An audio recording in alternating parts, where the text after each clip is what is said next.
Hello दोस्तों, मैं हूं रवि चौधरी। जेएनसी ई नर्सिंग यूट्यूब चैनल में आप सभी का हार्दिक स्वागत है। लॉकडाउन की इस घड़ी में हम लेके आए हैं आपके लिए एक सिस्टम जिसका नाम है नर्व सिस्टम। हिंदी में इसको कहते हैं तंत्रिका तंत्र। नर्व सिस्टम जो होता है हमारी बॉडी का हेड होता है और बॉडी के बहुत सारे वर्क को रेगुलेट करने में सहायता करता है। हम बात कर सकते हैं कि हमारी बॉडी के अंदर टोटल जो है 12 सिस्टम होते हैं। हमारी बॉडी में टोटल जो होते हैं वो 12 सिस्टम होते हैं और 12 सिस्टम में से एक सिस्टम जो है वो नर्व सिस्टम है। 12 सिस्टम में से एक सिस्टम जो है वो नर्व सिस्टम है। नर्व सिस्टम की अगर बात करें हम तो नर्व सिस्टम क्या होता है, तो nerve system a network of nerve system जो है वो a network of nerve cells, a network of nerve cells. Nerve system क्या होता है, a network of nerve cells रहता है which transfer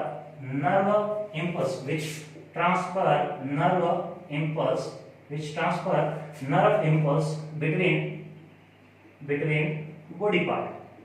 अगर नर्व सिस्टम की बात करें तो नर्व सिस्टम क्या रहता है, एक नेटवर्क है और नेटवर्क किसका है, नर्व सेल का नेटवर्क है। नर्व सिस्टम जो है एक नर्व सेल्स का, नर्व सेल्स जिसको हम न्यूरॉन कहते हैं, जिसको हम क्या कहते हैं, न्यूरॉन कहते हैं। नर्व सिस्टम की बेसिक फंक्शनल यूनिट जो होती है ये न्यूरॉन कहलाती है। जैसा कि हम सब जानते हैं प्रत्येक सिस्टम के अंदर एक बेसिक फंक्शनल यूनिट होता है, एक हम कह सकते हैं कि रचनात्मक एवं संरचनात्मक जो है वो एक इकाई होती है। और नर्व सिस्टम की इकाई जो है वो न्यूरॉन होती है, जिसको नर्व सेल्स भी कह सकते हैं। अलग अलग सिस्टम की अलग अलग इकाई होती है। जैसे अगर रेस्पिरेटरी सिस्टम की बात करें तो एलओआई है, वहीं अगर हम यूरिनरी सिस्टम की बात करें या रीनल सिस्टम की बात करें तो वहां पे जो है नेफ्रॉन है। ठीक उसी प्रकार नर्व सिस्टम के अंदर जो है ये यूनिट की बात करें तो ये नर्व सेल्स या जिसको अपन न्यूरॉन कहते हैं। तो नर्व सिस्टम्स क्या है, nerve system a network of nerve sales which transfer, जो क्या करता है, ट्रांसफर करता है नर्व इंपल्स को। न्यूरॉन एक ही भाषा समझते हैं और वो भाषा है नर्व इंपल्स। नर्व इंपल्स के अलावा किसी भाषा को नहीं जानते। और अगर कोई सूचना एक पार्ट से दूसरे पार्ट तक पहुंचानी है तो वो सूचना एक ही फॉर्म में होनी चाहिए और वो फॉर्म है नर्व इंपल्स। तो नर्व सिस्टम क्या करता है, network of nerve sales which transfer nerve between body part, ये नर्व इंपल्स को ट्रांसफर करता है बॉडी पार्ट के बीच में। या हम कह सकते हैं it provide rapid communications between part of body. Nerve systems का जो कम्युनिकेशंस है या जो हमारे शरीर के जो बाकी पार्ट्स है, जो बाकी ऑर्गन है, उनमें आपस का जो एक कम्युनिकेशंस है ये बहुत ही रैपिड का मतलब बहुत ही फास्ट रहता है। और फास्ट कम्युनिकेशंस कौन से ऑर्गन को कब क्या करना है और हमें कब कौन से ऑर्गन की जरूरत है और हमें कब कौन सी चीज फील करवानी है, ये सारा ध्यान जो है नर्व सिस्टम रखता है। और ये इतना जल्दी कम्युनिकेशंस करवाता है बीच में। और ये सारा खेल जो है ये न्यूरॉन की वजह से होता है। और न्यूरॉन में जो खेल है ये इंफॉर्मेशन का ट्रांसफर जो है ये नर्व इंपल्स की वजह से होता है। तो नर्व सिस्टम्स बहुत ही बेसिक सिस्टम है हमारे बॉडी का। बात करें तो ये एक कम्युनिकेशन प्रोवाइड करवाता है नर्व इंपल्स के माध्यम से, न्यूरॉन के माध्यम से। बात करें अगर नर्व सिस्टम की तो नर्व सिस्टम के अंदर सेल्स रहती है, नर्व सिस्टम अंदर सेल्स रहती है। और अगर नर्व सिस्टम की सेल्स की बात करें, नर्व सिस्टम की अगर हम सेल्स की बात करें तो नर्व सिस्टम अकेले में काफी सेल्स रहती है। और टोटल काउंटिंग अगर बात करें तो टोटल काउंटिंग होती है लगभग 171 बिलियन सेल्स जो है वो नर्व सिस्टम अंदर रहती है। अगर बात करें हम इन 171 बिलियन की कौन कौन सी जो है सेल्स इसमें पाई जाती है, तो इसमें दो प्रकार की सेल्स पाई जाती है। अगर 171 में बात करें तो दो प्रकार की सेल्स पाई जाती है। पहली जो सेल्स है हम इसको सिंबल है वो उसको कह सकते हैं न्यूरॉन कह सकते हैं, उसको न्यूरॉन या नर्व सेल्स कह सकते हैं। इसकी जो काउंटिंग हम देखें तो इसकी काउंटिंग होती है 86 बिलियन पाए जाते हैं। वहीं अगर एक और सपोर्टिंग सेल्स होती है जिसको हम कहते हैं गिलियल सेल, और गिलियल सेल्स के जो नंबर रहते हैं वो 85 बिलियन रहते हैं, 85 बिलियन। दो प्रकार की सेल्स जो है वो नर्व सिस्टम्स में इंपॉर्टेंट रोल प्ले करती है। एक जो है वो न्यूरॉन या जिसको नर्व सेल्स कहते हैं, जिसका काउंटिंग 86 बिलियन रहता है। ठीक उसी प्रकार दूसरी सेल जिसका नाम है ग्लियल सेल और उसकी काउंटिंग रहती है 85 बिलियन। इन दोनों को मिला के 171 बिलियन सेल्स जो है वो नर्व सिस्टम के अंदर पाई जाती है। न्यूरॉन की अगर बात करें तो न्यूरॉन बहुत ही बेसिक है, इसको हम कहते हैं बेसिक फंक्शनल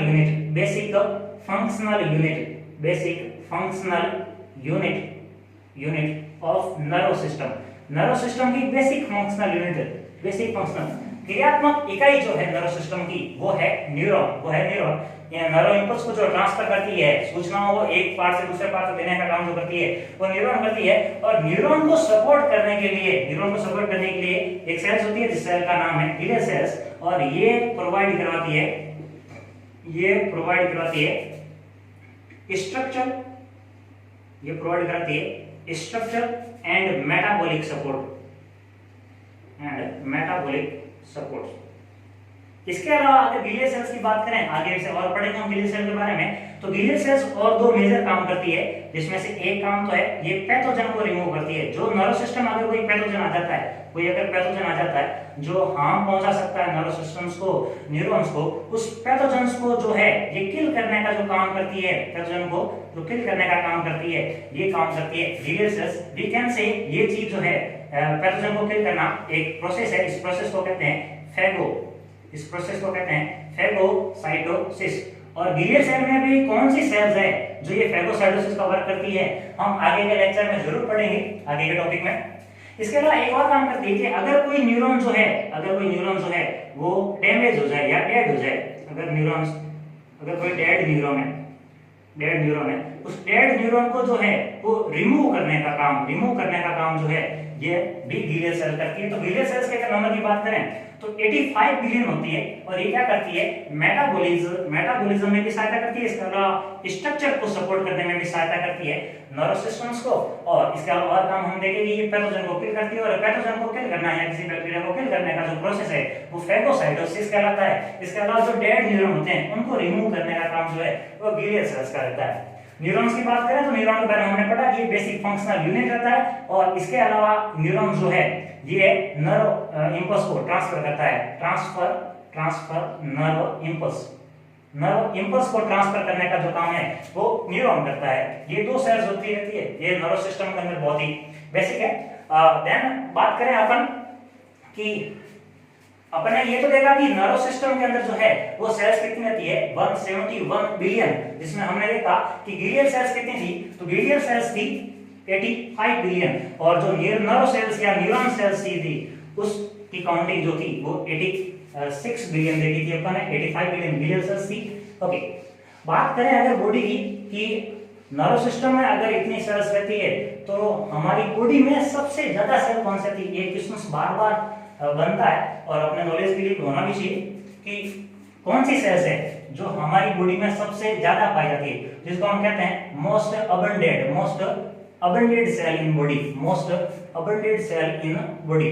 बॉडी के अंदर कौन सी सेल जो है वो सबसे ज्यादा पाई जाती है, और मोस्ट अबंडेड सेल की अगर बात करें तो मोस्ट अबंडेड सेल जो है वो आरबीसी रहती है, जिसको हम कहते हैं red blood cell, red blood cells. लाल रक्त कणिकाएं जो होती है ये हमारे शरीर में सबसे ज्यादा मात्रा में पाई जाती है, और इनकी जो काउंटिंग रहती है, इनकी काउंटिंग रहती है 75 ट्रिलियन, मिलियन, बिलियन, ट्रिलियन, ये ट्रिलियन में पाई जाती है। आरबीसी के नंबर काफी ज्यादा होते हैं, और अगर पूछे कितने होते हैं तो 25 बिलियन, 25 ट्रिलियन जो रहती है ये आरबीसी जो है हमारी बॉडी में सबसे ज्यादा मात्रा में पाई जाती है। इसके अलावा अगर हम बात करें कि मेन जो इंपॉर्टेंट टॉपिक है हमारा, और वो है न्यूरॉन्स, वो है न्यूरॉन्स। न्यूरॉन के बारे में हम जानते हैं कि न्यूरॉन्स को क्या कहते हैं, बेसिक, न्यूरॉन को हम कहते हैं basic functional unit of body, basic functional unit of body जो है वो न्यूरॉन कहलाता है। ओके, न्यूरॉन्स का काम हमने देखा था, ये क्या करता है, ट्रांसफर करता है, क्या करता है, ट्रांसफर करता है नर्व इंपल्स को ट्रांसफर करने का जो काम है ये काम कौन करता है, न्यूरॉन करता है। न्यूरॉन के बारे में बात करें तो न्यूरॉन को हम कहते हैं largest cell of human body, largest cell of human body in male. अगर मेल के अंदर देखें तो न्यूरॉन को लार्जेस्ट सेल कहते हैं, सबसे बड़ी कोशिका जो है वो हम न्यूरॉन को कहते हैं मेल के अंदर। ओके, तो अगर मेल में न्यूरॉन्स है तो फीमेल के अंदर लार्जेस्ट सेल कौन सी है, अगर बात करें फीमेल के अंदर लार्जेस्ट सेल न्यूरॉन को कहते हैं मेल के अंदर, तो largest cell in female, largest cell in female. तो फीमेल के अंदर जो लार्जेस्ट सेल होती है उसको हम ओवम कहते हैं, उसको हम ओवम कहते हैं, ओवम। ओके, जिसको अंडा में ओवम कहते हैं। ओवम के बारे में बात करें तो ओवम को सेक्स सेल है। ओवम कैसी सेल है? ओवम सेक्स सेल है। और सेक्स सेल को टर्म के अंदर हम कहते हैं गैमेट्स। टर्म के अंदर हम कहते हैं गैमेट्स। अगर बात करें फीमेल गैमेट्स की तो फीमेल गैमेट्स कौन है? ओवम है। और फीमेल गैमेट्स या सेक्स सेल जो है ये जो प्रोड्यूस होती है, ये जो प्रोड्यूस होती है, इनको प्रोड्यूस करते हैं गोनेट्स, इनको प्रोड्यूस करते हैं गोनेट्स। और फीमेल गैमेट्स को प्रोड्यूस करेगा फीमेल गोनेट्स, और फीमेल गोनेट्स कहते हैं ओवरी को, फीमेल गोनेट्स कहते हैं ओवरी को। ओके, देन बात करें हम कि अगर लार्जेस्ट सेल का डिस्कस हो गया। लार्जेस्ट सेल अगर बात करें मेल की तो मेल के अंदर होता है न्यूरॉन। वहीं अगर लार्जेस्ट सेल करें फीमेल की तो फीमेल के अंदर रहता है ओवम। ओवम को क्या कहते हैं? सेक्स सेल कहते हैं। इसके अलावा इसका दूसरा नाम क्या कह सकते हैं? गैमेट्स कह सकते हैं। और ये कौन सी गैमेट है? फीमेल गैमेट है। और फीमेल गैमेट्स जो है जो प्रोड्यूस होती है गोनेट्स के द्वारा। गोनेट्स का मतलब होता है सेक्स ऑर्गन। गोनेट्स को हम कहते हैं सेक्स ऑर्गन। ओके, और सेक्स ऑर्गन का नाम है ओवरी। वहीं अगर बात करें कि स्मॉलेस्ट सेल कौन सी होती है, स्मॉलेस्ट अगर सेल्स की बात करें, स्मॉलेस्ट अगर सेल्स की बात करें तो स्मॉलेस्ट सेल दोनों में अलग अलग, वी कैन से एक मेल और एक फीमेल। तो मेल के अंदर तो स्पर्म होता है, शुक्राणु। शुक्राणु को सबसे छोटी कोशिका कहते हैं, सबसे छोटी कोशिका। किसके अंदर? नर के अंदर। मेल के अंदर स्मॉलेस्ट सेल कहलाती है, स्पर्म कहलाती है। और अगर हम स्पर्म की यहाँ बात करें तो ठीक उसी प्रकार जैसे ओवम सेक्स सेल था, ठीक उसी प्रकार स्पर्म यहाँ सेक्स सेल है। ओके, इसको कह सकते हैं मेल गैमेट। स्पर्म को क्या कह सकते हैं? Male gametes. स्पर्म को कह सकते हैं मेल गैमेट्स। स्पर्म को कह सकते हैं मेल गैमेट्स। ओके, और ये जो मेल गैमेट्स है ये मेल गोनेट्स से प्रोड्यूस होता है, मेल गोनेट्स, मेल गोनेट्स। और मेल गोनेट्स कहलाता है टेस्टिस। मेल गोनेट कहलाता है टेस्टिस, जिसको हम कहते हैं वर्षण, जिसको हम कहते हैं वर्षण। ओके, तो टेस्टिस प्रोड्यूस करता है मेल गैमेट्स जिसका नाम है स्पर्म। और मेल के अंदर सबसे छोटी सेल जो रहती है वो स्पर्म रहती है। वहीं अगर बात करें फीमेल्स की, वहीं अगर फीमेल की बात करें कि फीमेल में सबसे छोटी सेल्स कौन सी रहती है तो फीमेल में सबसे छोटी सेल का नाम है प्लेटलेट। प्लेटलेट्स। डिंबाणु जो है वो सबसे छोटी कोशिका होती है फीमेल के अंदर। तो चार इंपॉर्टेंट क्वेश्चन बन जाते हैं कि लार्जेस्ट सेल कौन सी होती है ह्यूमन बॉडी में, तो लार्जेस्ट सेल रहती है न्यूरॉन रहती है। लार्जेस्ट सेल अगर फीमेल की बात करें तो ओवम रहती है। और अगर स्मॉलेस्ट सेल की बात करें मेल में तो स्पर्म होता है। और अगर स्मॉलेस्ट सेल की बात करें फीमेल में तो प्लेटलेट रहती है। इसके अलावा अगर हमारी बॉडी में सबसे ज्यादा मात्रा में कौन सी कोशिका पाई जाती है, सबसे ज्यादा मात्रा में कौन सी सेल पाई जाती है, तो उसकी बात करें हम कहते हैं उसको आरबीसी, रेड ब्लड सेल। कितनी पाई जाती है तो 25 ट्रिलियन पाई जाती है। ओके, इसके अलावा हम बात करते हैं न्यूरॉन्स की। तो न्यूरॉन्स के काम क्या क्या रहते हैं? न्यूरॉन्स के अगर वर्क की बात करें तो क्या क्या काम जो है, तो न्यूरॉन्स मेजर 2 वर्क करता है ना, मेजर 2 वर्क करता है।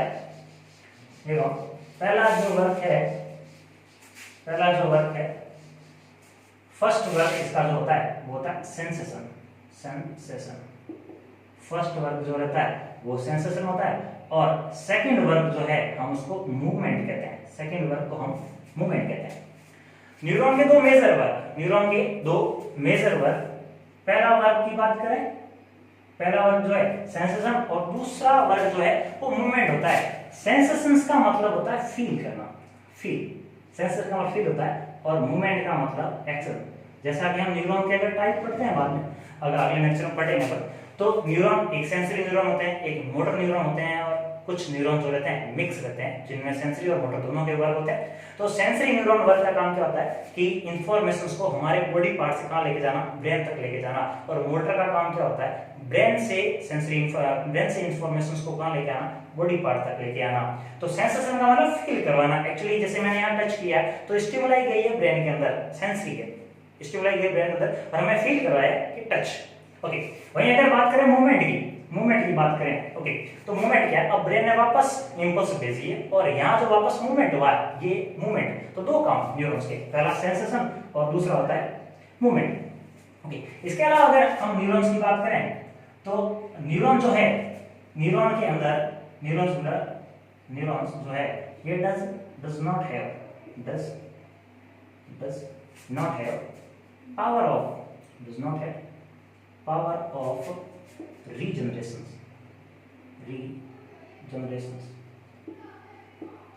न्यूरॉन के अंदर जो है वो रीजनरेशन का पावर नहीं होता है। न्यूरॉन के अंदर जो है वो रीजनरेशन का पावर नहीं होता है। और पावर क्यों नहीं होता है? पावर क्यों नहीं होता? बिकॉज ऑफ न्यूरॉन के अंदर जो है वो एब्सेंट रहता है। कौन रहता है? किसकी वजह से जो है वो न्यूरॉन जो है रीजनरेशन नहीं कर पाता, उसके लिए रिस्पांसिबल रहता है सेंट्रोमियर। सेंट्रोमियर की वजह से न्यूरॉन जो है वो रीजनरेशन नहीं कर पाता। इसीलिए जो न्यूरॉन के पास जो है वो पावर नहीं होता है। किसका पावर?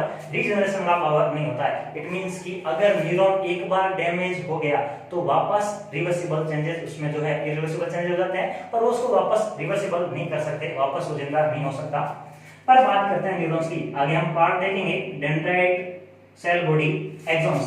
अगर हम बात करें कि न्यूरॉन के अंदर अगर एक्सॉन डैमेज हो जाए, न्यूरॉन के अंदर जो न्यूरॉन का जो लास्ट पार्ट होता है जिसको हम एक्सॉन कहते हैं, अगर एक्सॉन डैमेज हो जाए, न्यूरॉन के अंदर अगर एक्सॉन डैमेज हो जाए और अगर सेल बॉडी डैमेज नहीं हो, अगर न्यूरॉन की जो है वो सेल बॉडी ऑफ न्यूरॉन अगर वो डैमेज नहीं हो, एक्सॉन डैमेज हो जाए तो वो रीजनरेशन कर सकता है, रीजनरेशन कर सकता है।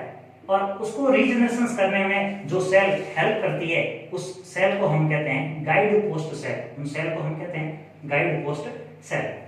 अगर सेल बॉडी के अंदर न्यूक्लियस रहता है, और न्यूक्लियस के अंदर हम सभी जानते हैं डीएनए रहता है जो जेनेटिक इंफॉर्मेशंस को कैरी करने का कार्य करता है। ओके, अगर एक्सॉन डैमेज हो गया लेकिन अगर सेल बॉडी डैमेज नहीं हुई न्यूरॉन्स की, तो न्यूरॉन वापस रीजनरेशन कर सकता है, रीस्ट्रक्चर कर सकता है, रीमेक कर सकता है। ओके, और इसको रीजनरेट करने में जो हमारी कोशिका सहायता करती है, जो सेल सहायता करती है, उस सेल को हम कहते हैं गाइड पोस्ट सेल। इसके अलावा न्यूरॉन के बारे में और अगर बात करें तो न्यूरॉन बहुत ही सेंसिटिव सेल होती है। न्यूरॉन बहुत ही ज्यादा सेंसिटिव सेल्स होती है। और न्यूरॉन के अगर सेंसिटिव सेल की बात करें तो न्यूरॉन ज्यादा सेंसिटिव किस चीज से है? तो न्यूरॉन जो है, न्यूरॉन वेरी सेंसिटिव सेल्स रहती है न्यूरॉन्स। ओके, और ये सेंसिटिव किससे सेंसिटिव रहती है? न्यूरॉन जो होती है वेरी सेंसिटिव सेल। और ये सेंसिटिव किससे रहती है? तो एक तो हमारी ऑक्सीजन O2 और दूसरा रहता है ग्लूकोज। न्यूरॉन जो है वो ऐसी सेल्स होती है जो सिर्फ ग्लूकोज का मेटाबॉलिज्म करती है और ग्लूकोज का मेटाबॉलिज्म करके एटीपी बनाने का काम करती है, एडिनोसाइन ट्राइफॉस्फेट एटीपी बनाने का काम करती है न्यूरॉन। न्यूरॉन्स की बात करें, अगर न्यूरॉन्स को O2 एंड ग्लूकोज जो है अगर 5 मिनट तक नहीं मिले, अगर 5 मिनट तक नर्व सेल्स को, न्यूरॉन्स को अगर O2 एंड ग्लूकोज नहीं मिले तो उसमें इरिवर्सिबल चेंजेस आ जाते हैं, उसमें इरिवर्सिबल चेंजेस आ जाते हैं। और we can say irreversible changes can cause death of neuron. Irreversible changes can cause death of neuron. और न्यूरॉन की जो ये डेथ जो O2 एंड ग्लूकोज 5 मिनट तक नहीं मिल पाने के कारण हुई है, ये डेथ बायोलॉजिकल डेथ कहलाती है। ये जो डेथ होती है ये बायोलॉजिकल डेथ कहलाती है। न्यूरॉन बहुत ज्यादा सेंसिटिव सेल होती है। सेंसिटिव किससे होती है? ऑक्सीजन और ग्लूकोज से। ये ऑक्सीजन और ग्लूकोज की सहायता से क्या बनाती है? एटीपी बनाती है। और अगर 5 मिनट तक इसको क्या ना मिले, ऑक्सीजन और ग्लूकोज नहीं मिले, तो इसमें इरिवर्सिबल चेंजेस आ जाते हैं। और इस इरिवर्सिबल चेंजेस की वजह से क्या होता है? न्यूरॉन्स डेथ हो जाता है। और ये जो डेथ है, ये डेथ जो है बायोलॉजिकल डेथ कहलाती है। इसके अलावा अगर बात करें हम न्यूरॉन में, तो न्यूरॉन के अंदर अपन जानते हैं कि सेल बॉडी रहती है। और सेल बॉडी मतलब नॉर्मल सेल की तरह होती है, सारे ऑर्गेनल सेल बॉडीज में रहते हैं। और ठीक उसी प्रकार माइटोकॉन्ड्रिया भी रहता है। लेकिन न्यूरॉन के अंदर जो है, न्यूरॉन्स हैव एक्सेसिव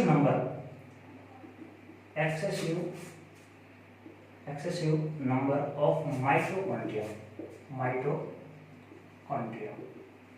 अगर न्यूरॉन्स की बात करें तो न्यूरॉन के पास जो है वो एक्सेसिव नंबर में क्या होते हैं, माइटोकॉन्ड्रिया रहते हैं। एक्सेसिव नंबर में माइटोकॉन्ड्रिया रहते हैं। और एक्सेसिव नंबर में माइटोकॉन्ड्रिया क्यों रहते हैं, एक्सेसिव नंबर में जो है अगर माइटोकॉन्ड्रिया क्यों रहते हैं, क्यों चाहिए, बिकॉज क्योंकि न्यूरॉन्स को एक्सेसिव एटीपी चाहिए, न्यूरॉन को एक्सेसिव एटीपी चाहिए।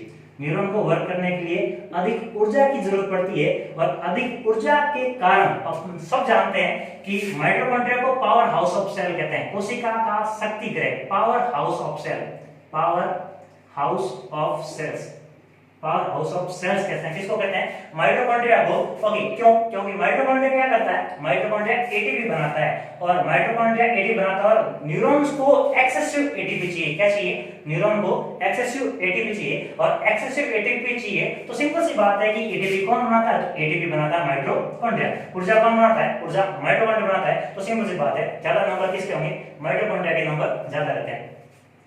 अपन कुछ और बात करेंगे लेकिन इससे पहले ये समझते हैं कि माइटोकॉन्ड्रिया का कुछ और वर्क भी रहते हैं। माइटोकॉन्ड्रिया को क्या कहते हैं, तो माइटोकॉन्ड्रिया का एक अदर नेम है, वो है intracellular respiration. Intracellular respiration mitochondria का अदर नेम होता है इंट्रासेल्युलर रेस्पिरेशन। इंट्रासेल्युलर रेस्पिरेशन में अगर बात करें हम तो उसको हम कहते हैं अंतःकोशिकीय श्वसन। हम सब जानते हैं कि हम जो रेस्पिरेशन जो हम श्वास लेते हैं, हम नोज फिर फेफड़े फिर ओटो जो होती है वो ब्लड के अंदर मिल जाती है, लेकिन ब्लड से आगे ओटो कहां जाती है, तो सेल में जाती है। तो सेल में अगर ओटो गई है तो सेल में भी कोई ऐसा बंदा होगा, सेल में भी कोई अगर ऐसा बंदा होगा जो क्या रिसीव करेगा, ओटो को रिसीव करेगा। दो इंपॉर्टेंट बातें होती है, एक होता है ऑर्गन, एक रहता है ऑर्गन और एक होता है ऑर्गेनिला। एक होता है ऑर्गेनिला, एक होता है ऑर्गन और एक होता है ऑर्गेनिला। अगर हम बात करें ऑर्गन की, अगर हम बात करें ऑर्गन की, तो हम सब जानते हैं कि हमारी जो बॉडी है, हमारी बॉडी की सबसे छोटी इकाई है, सबसे छोटी या बेसिक सेल्स है, बेसिक यूनिट को अपन बात करें तो सेल रहती है, कोशिका रहती है। और हम ये सब जानते हैं कि कोशिका और कोशिका मिलकर जो है ये टिश्यू का निर्माण करती है और टिश्यू मिलकर जो है ये सिस्टम का निर्माण करते हैं, सॉरी टिश्यू मिलकर ऑर्गन का निर्माण करते हैं, टिश्यू मिलकर ऑर्गन का, और ऑर्गन और ऑर्गन मिलकर जो है वो सिस्टम का निर्माण करते हैं और सिस्टम मिलकर हम जानते हैं कि ह्यूमन बॉडी का निर्माण करते हैं, ह्यूमन बॉडी का। तो ऑर्गन जो है, ये ऑर्गन को हम कह सकते हैं ग्रुप ऑफ, ऑर्गन को हम क्या कह सकते हैं, ग्रुप ऑफ टिश्यू, ऑर्गन को हम कह सकते हैं ग्रुप ऑफ टिश्यू। पर ऑर्गेनिला, ऑर्गन को हिंदी में कहते हैं अंग, ऑर्गन को हिंदी में कहते हैं अंग, और ऑर्गेनिला को हिंदी में कहते हैं अंगक, ऑर्गेनिला को हिंदी में कहते हैं अंगक। ऑर्गेनिला उन्हें कहते हैं, अपन अगर सेल की बात करें तो सेल के अंदर न्यूक्लियस रहता है, माइटोकॉन्ड्रिया रहता है, गोल्गी अपैरेटस है, राइबोसोम्स है, लाइसोसोम्स है, smooth endoplasmic reticulum, rough endoplasmic reticulum, centrosomes, बहुत सारी चीजें, साइटोप्लाज्म। ओके, तो जो अगर हम बात करें सेल के अंदर, जो सेल के अंदर ये चीजें प्रेजेंट होती है जैसे माइटोकॉन्ड्रिया है, लाइसोसोम है, इनको क्या कहते हैं, ऑर्गेनिला कहते हैं, इनको ऑर्गेनिला कहते हैं। ओके, तो अगर बात करें इंट्रासेल्युलर रेस्पिरेशन की, तो सेल के अंदर कौन बंदा है जो O2 को रिसीव करता है या जो सांस लेता है। ओके, सेल के अंदर, तो सेल के अंदर O2 को रिसीव करने का काम कौन करता है, माइटोकॉन्ड्रिया करता है। कौन करता है, माइटोकॉन्ड्रिया करता है। और माइटोकॉन्ड्रिया क्या करता है, ग्लूकोज एवं O2 की सहायता से, ग्लूकोज एवं O2 की सहायता से क्या करता है, एटीपी बनाता है। और इस अभिक्रिया में हम कह सकते हैं कि वेस्ट प्रोडक्ट के रूप में क्या निकलती है, CO2 बाहर निकलती है, वेस्ट प्रोडक्ट। तो CO2 कौन बनाता है, ये भी हम कह सकते हैं माइटोकॉन्ड्रिया बनाता है। कौन बनाता है, माइटोकॉन्ड्रिया। क्योंकि क्या की, माइटोकॉन्ड्रिया ने एक अभिक्रिया की, अभिक्रिया में क्या यूज लिया, दो कंपोनेंट यूज किए, पहला ग्लूकोज और दूसरा ऑक्सीजन, और क्या बने उन्होंने, एटीपी बनाई। क्या बनाई उन्होंने, एटीपी। और जब ये एटीपी बनाई तो वेस्ट प्रोडक्ट के रूप में कौन निकला, कार्बन डाइऑक्साइड। तो कार्बन डाइऑक्साइड का निर्माण भी कौन करता है, माइटोकॉन्ड्रिया करता है। Power house of the cell भी किसे कहते हैं, माइटोकॉन्ड्रिया कहते हैं। इंट्रासेल्युलर रेस्पिरेशन करने का भी काम कौन करता है, माइटोकॉन्ड्रिया करता है, जिसको हिंदी में कहते हैं अंतःकोशिकीय पाचन। ओके, माइटोकॉन्ड्रिया को रिचर्ड आल्टमैन ने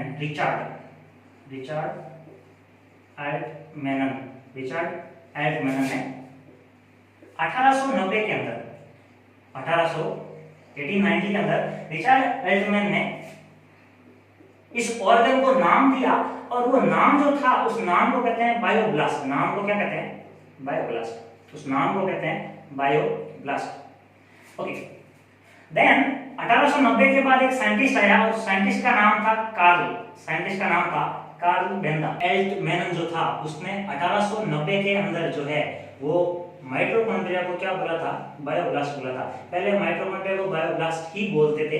ओके, एक कार्ल बेंदा नाम का एक साइंटिस्ट आया और उस साइंटिस्ट ने नामकरण किया, ये कैन से कि कब किया, तो 8 साल बाद 1890 के अंदर जो है तो रिचर्ड एल्टमैन ने खोज की थी बायोब्लास्ट की। किसकी खोज की थी? बायोब्लास्ट की, जो बाद में माइटोकॉन्ड्रिया कहलाया। ओके, कार्ल बेंदा आया था 8 साल बाद 1898 के अंदर, 1898 के अंदर आया था और तब इसने कॉइन किया था, तब इसने नाम को कॉइन किया था। ओके, और क्या नाम दिया? माइटोकॉन्ड्रिया। क्या नाम दिया? माइटोकॉन्ड्रिया नाम दिया। ओके, ये तो कुछ बेसिक इंफॉर्मेशन थी माइटोकॉन्ड्रिया की। ओके, देन हम बात करें कि जो है ये माइटोकॉन्ड्रिया एक्सेसिव रहता है किसके अंदर? न्यूरॉन के अंदर ये एक्सेसिव मात्रा में पाया जाता है। ओके, कुछ और भी साइट ऐसी रहती है जिसमें हम बात करें माइटोकॉन्ड्रिया के नंबर जो है वो एक्सेसिव होते हैं, एग्जाम में कभी भी पूछ सकते हैं, तो नॉलेज के लिए थोड़ा इंपॉर्टेंट है। और कौन कौन सी जो साइट है जहां पे माइटोकॉन्ड्रिया के नंबर जो है वो एक्सेस रहते हैं, तो उसमें पहला नंबर लीवर का आता है, लीवर जिसको यकृत भी कहते हैं। Okay,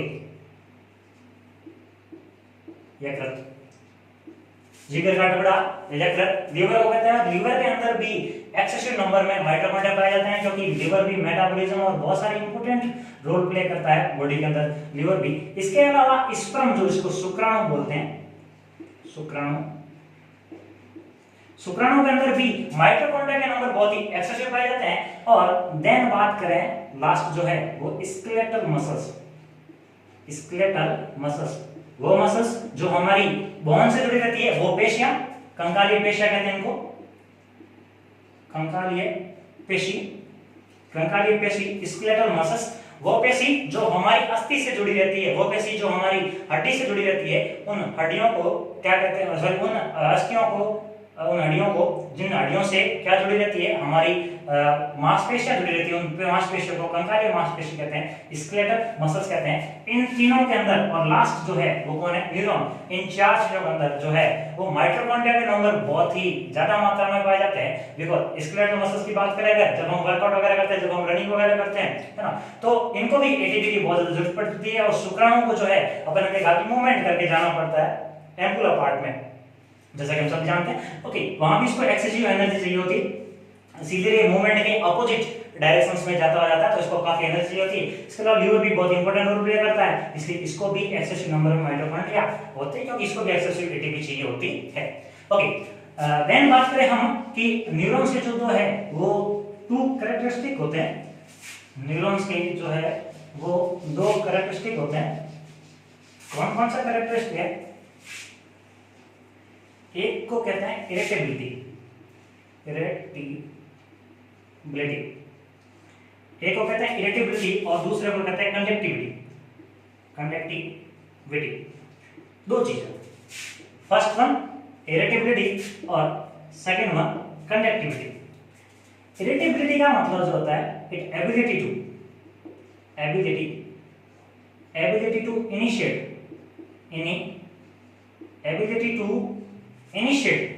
a nerve impulse, ability to initiate a nerve impulse, nerve impulse को इनिशिएट करने की एबिलिटी, nerve impulse को इनिशिएट करने की एबिलिटी क्या कहलाती है? इरिटेबिलिटी। तो ability to initiate a nerve impulse from या we can say respond to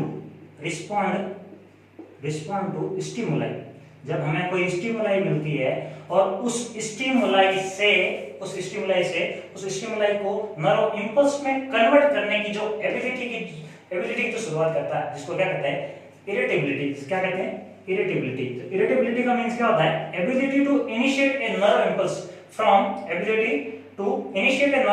from respond to stimuli. जैसे मैंने यहाँ टच किया, ठीक है, से अपन एग्जांपल के रूप में अगर बात करें तो हम टच करते हैं, सपोज जैसे टच की बात करें, जैसे ही टच करते यहाँ सेल्स ने फील किया, डेंड्राइट्स ने फील किया, डेंड्राइट्स जो रहते हैं वो डेंड्राइट में सेंसरी रिसेप्टर रहता है और सेंसेशंस को फील किया। ओके, और फील करके इनिशिएट की, क्या इनिशिएट की? Nerve impulse. तो हमने स्टिमुलाई दी, इसके टच। इसके अलावा हम कह सकते हैं लाइट वेव जो रहती है, लाइट वेव तो लाइट वे हम जैसे कोई भी चीज देखते हैं तो स्टिमुलाई फॉर्म से नर्व इंपल्स का बनना क्या कहलाता है, इरिटेबिलिटी कहलाता है। तो एक कैरेक्टरिस्टिक का ये होता है, दूसरा होता है कंडक्टिविटी, और कंडक्टिविटी का मतलब होता है ability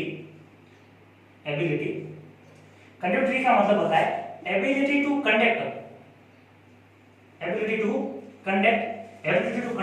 and transfer ability to conduct and transfer nerve impulse तो नर्व इंपल्स को कंडक्ट करना, कंडक्ट करना, ओके, एंड ट्रांसफर करना नर्व इंपल्स को, ये काम क्या कहलाता है, कंडक्टिविटी कहलाता है। क्या कहलाता है, कंडक्टिविटी। तो टू इंपॉर्टेंट कैरेक्टरिस्टिक थी, एक था इरिटेबिलिटी और एक था कंडक्टिविटी। इरिटेबिलिटी का मीन था ability to initiate a nerve impulse respond to stimuli जैसे टच है, लाइट वेव से, और दूसरा कह सकते हैं conductivity, ability to conduct and transfer nerve impulse. अगला जो लेक्चर है वो हम पढ़ेंगे स्ट्रक्चर ऑफ न्यूरॉन, वो अगले लेक्चर के अंदर पढ़ेंगे। Thank you. अगर आपको वीडियो अच्छा लगा तो लाइक, सब्सक्राइब एंड हमारे चैनल को जरूर शेयर करें।